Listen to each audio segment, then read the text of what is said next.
Bon bah bonjour à tous, on est à la deuxième manche du championnat de France Élite à Toulouse, sous la pluie encore une fois. Donc ce matin ça a été, on a été assez épargnés. Cet après-midi à partir de 15 h, les conditions sont devenues un peu plus catastrophiques que ce matin.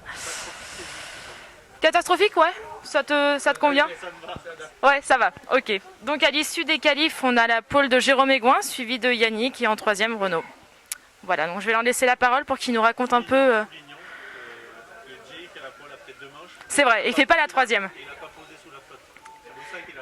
C'est ça, donc lui il est heureux de ne pas avoir les mains dans la merde. Exactement. Juste pour aller rouler la bagnole. Bon bah du coup il sera puni, on va commencer par Renaud. Non, en plus c'est la déception de se dire que pour 3 centièmes dans la première manche, il l'aurait posé dans la dernière. Non, journée compliquée. Malheureusement, le club a fait un super boulot, mais la pluie, on peut pas l'empêcher de venir. Et sur le CF, j'ai l'impression que elle fait parmi les inscrits à chaque fois. Compliqué du coup parce que conditions très différentes d'une manche à l'autre, d'une série de qualifs à l'autre des fois. Tu fais un choix de pneus pour ta manche et en fait entre le moment où tu regardes la piste et le moment où tu roules ça a déjà changé. Donc 2 fois ça m'est arrivé et du coup mauvais choix de pneus qui résulte en des temps pas exceptionnels. Bon, on sauve les meubles en étant 3 en qualif. On verra demain si ça roule. A priori ça va être 6 hurlantes demain. Donc on verra comment ça va se passer. Moi je fais 2, donc effectivement une journée un peu compliquée. La première manche, je me suis trompé de roue. Il y a eu trop de soleil d'un coup, ça m'a perturbé. Ouais, j'ai plus l'habitude de ça. La deuxième, avec Renault, là on était dans une manche où la piste soit on s'est tous trompés, soit la piste est devenue très lente. Donc on a souffert. Et puis la troisième, on a posé dans les flaques d'eau là. J'arrive à faire le temps de la manche, qui me fait la deuxième place au général. Donc ça aurait pu être pire. Mais il y a du boulot pour ce soir encore une fois. Et puis comme disait Renaud, là il faut souligner quand même le boulot du club qu'on remercie parce que ils ont tout fait ce qu'il fallait et ils n'ont pas de chance avec la météo, mais on apprécie tout le travail qui a été fait. L'année dernière c'était pas mal et cette année c'est vraiment super. Donc on espère que la météo nous épargnera demain pour qu'ils méritent la course qu'ils ont organisée. Donc voilà, bonne chance à tous pour demain. Dis que tu as de la chance. Oh. Tu dis pas que tu as eu de la chance, attention. Bon, si je dis pas, visiblement ils vont être énervés. Donc pour moi, une journée qui s'est passée beaucoup mieux que mes adversaires. J'ai posé de suite aux essais, la voiture était relativement facile. Après, les conditions météo ont tourné en ma faveur. C'est vrai que la première, pour 3 centièmes, je fais la pole. Dans la deuxième, conditions plus humides. Du coup, je refais quand même la pole dans la deuxième et ça m'a évité de poser dans les flaques d'eau, contrairement à mes adversaires. Donc ouais, pour moi une journée visiblement bien plus simple qu'eux. J'en suis le premier heureux. Voilà, j'espère que demain ça roulera dans des bonnes conditions et voilà, parce que ça reste quand même de la loterie. D'une manche à l'autre, ça peut varier d'une seconde, voire 2 au tour. Donc c'est vrai que si on roule tous dans les mêmes conditions, ce sera plus réglo. Voilà. Mais en tout cas, je souhaite bonne chance à tout le monde pour demain et encore félicitations au club pour le boulot qu'ils ont fait. Voilà. A plus. C'est pas fini. Ah ouais, il y a la petite question. Vivi, tu devrais prendre rapidement un extrait de la météo. Allez, juste pour vous montrer, on a une super averse au moment de la conférence de presse. C'est ça. On voit la piste un peu humide. Mais de l'autre côté c'est pire, mais il y a l'ascenseur qui cache, donc... Mais là c'est vraiment... Ouais, bon, on va rester optimiste pour demain. Ça vous va? On fait du rallye game demain. On va y voir chez Lolo. On pourra aider. Allez, bon, on retourne avec Renaud. Donc la semaine dernière tu étais à la Néo. Voilà, donc est-ce que tu peux nous raconter un peu ta nouvelle expérience de la Néo, parce qu'on n'a pas eu trop de résumés français. Donc raconte-nous un peu cette course qui fait rêver pas mal de pilotes. Alors moi malheureusement je suis pas objectif parce que la Néo c'est pas une course que j'apprécie particulièrement à la base. L'Angleterre je suis pas fan. Et du coup je peux pas être objectif. Par contre non l'équipe de la Néo, Phil et tout son team fait vraiment un travail remarquable. Pouvoir avoir en avril une piste couverte où... D'accord. Donc non, la piste qui change pas de conditions du début de la semaine à la fin de la semaine, c'est vrai que c'est agréable. Après, il y a toujours une question pneumatique, traitement de pneus, tout ça, c'est toujours un petit peu la polémique. Malgré que cette année, on a beaucoup moins entendu parler. Et c'est vrai que non, cette année le tracé était particulièrement sélectif, très technique. C'était très agréable de rouler là-dessus. C'est vrai qu'au passage des bofs, on pouvait faire des différences. Donc c'est ce qui m'a permis peut-être de pouvoir sortir mon épingle du jeu par mon expérience aux US. Les qualifs sont super bien passés. La demi, on avait fait des choix de pneus qui n'ont pas forcément payé. Et en finale, à 5 minutes de la fin, malheureusement, mon cerveau a surchauffé alors que le podium me tendait les bras. Bon, c'est la course, c'est pas la première fois et ce sera pas la dernière fois que je m'arrête suite à un problème technique. Donc voilà, j'ai passé un bon moment, c'était très agréable. Ça fait plaisir parce que on sait que cette course c'est l'équivalent du championnat du monde indoor avec les meilleurs pilotes du monde. C'était peut-être le dernier entraînement avant le mondial avec tous les pilotes qui sont capables de jouer la finale. Donc on a vu qu'on était plus ou moins au point sur certaines choses, d'autres choses à travailler, donc c'était très, très positif.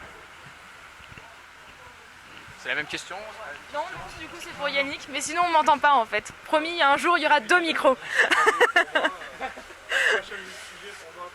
D'accord, pas de problème, mais c'est pas grave, de toute façon c'est au tour de Yannick. Donc là visiblement tu as récupéré la nouvelle voiture, donc tu vas pouvoir nous en parler un peu plus qu'à la manche précédente. Donc voilà, les nouveautés et tes premiers ressentis sur ta nouvelle monture. Donc déjà je devais pas l'avoir, faut le préciser. Il voulait la ramener après l'année au buggy, là je suis sérieux. Puis j'ai un peu insisté pour l'avoir pour le CF, je suis censé la renvoyer lundi, parce qu'on a vraiment très peu de matos pour l'instant. Ce que je me dis, je enverrai une photo et puis ils vont me dire de la garder, donc ça sera cool.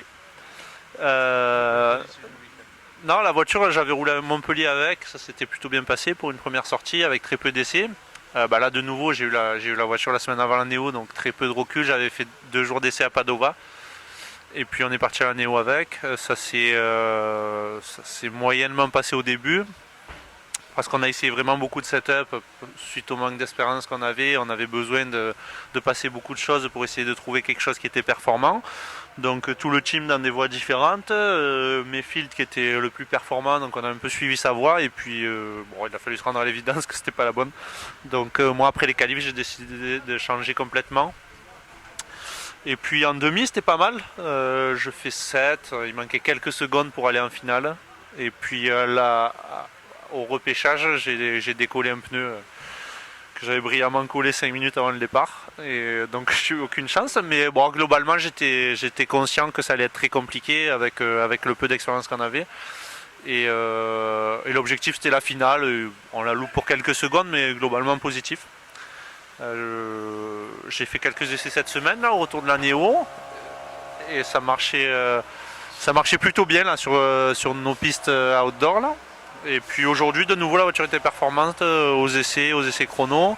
En qualif, une fois un mauvais choix de pneus. Le reste du temps, j'étais au contact de Jay et Renault. Je crois pas qu'il y ait grand chose de mieux en Europe en ce moment. Alors c'est peut-être plus dense, mais en vitesse pure, Renault a montré ces derniers temps qu'avec peut-être Ron Folk et Bloomfield, c'est ce qui se fait de mieux en Europe. Donc d'être aussi près avec aussi peu de recul, c'est positif. Donc on va continuer à travailler. Je ne vais pas leur renvoyer, même s'ils ne sont pas contents. Et puis on espère pouvoir préparer le warm-up de l'Euro, qui est la prochaine échéance avec cette auto, pour savoir un peu où on va à l'Euro cet été. Donc voilà. Si on me la pique pas ce soir dans le coffre de la voiture, je vais la garder un peu. Bonne adresse. Le resto de Reims. Merde. C'est compliqué en ce moment. Non mais voilà, on espère qu'on va continuer à accumuler l'expérience, des données. On a encore quelques pièces proto à valider, des nouvelles pièces qui arrivent avant la sortie de la voiture. Mais j'ai l'impression qu'on est sur la bonne voie là, donc c'est pas mal. Voilà. Bon, Jérôme, je sens que tu sombres dans le sommeil, la fatigue, l'épuisement, la maladie, de tout ce que tu veux. Alors on m'a posé une question, beaucoup, aujourd'hui dans les stands. Non, n'aie pas peur, n'aie pas peur. On m'a demandé depuis la combienième pole tu avais aujourd'hui d'affilée. Déjà, ouais, premièrement. Et je vais enchaîner les questions de suite parce que comme ça tu auras le micro. Et s'il y avait quelques nouveautés à venir chez Kyosho dans l'année, même si c'est une année de mondial, bon, c'est toujours un peu compliqué. Et si tu avais des conseils à donner aux utilisateurs de MP9. Voilà. C'est bon. À toi. Ouais, pour les pôles, je crois que ça fait 6 avec la Coupe de France et 2 cette année. Donc ça fait 8 d'affilée. Donc, Ça veut quand même dire qu'il se rapproche de la fin de la série au plus on avance. Faut quand même le préciser. Ouais,